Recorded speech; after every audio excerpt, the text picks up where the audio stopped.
अस्सलामुअलैकुम दोस्तों, कैसे हैं आप सब। उम्मीद है आप सब बिल्कुल ठीक होंगे।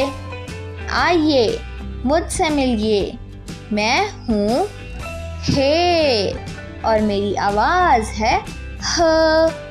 कहिए ह। मेरे दोस्तों से मिलिए, हे ह हार हार हार। कहिए हे ह हार। हार की आवाज़ ह से शुरू होती है। कहिए ह। देखिए कितना खूबसूरत हार है ये। हे ह हाथी हाथी हाथी। कहिए हे ह हाथी। हाथी की आवाज़ ह से शुरू होती है। कहिए ह।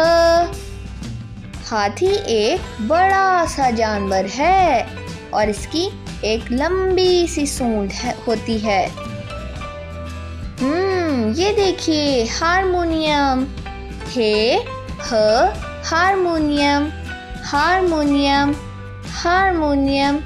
कहिए हे ह हारमोनियम।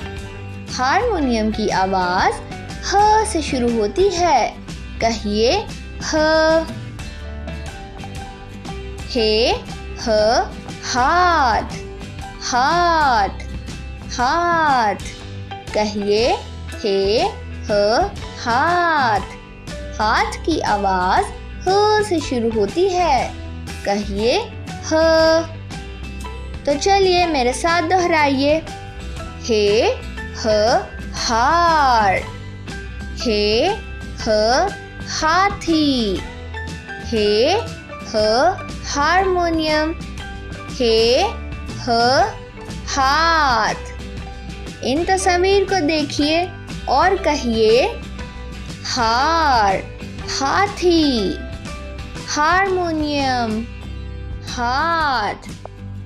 तो बच्चों, क्या आप जानते हैं कि ये सब अल्फाज हे से शुरू होते हैं और इनकी आवाज़ ह से शुरू होती है। कहिए ह। तो चलिए दोस्तों, अगली वीडियो में मिलते हैं। तब तक के लिए खुदा हाफिज़।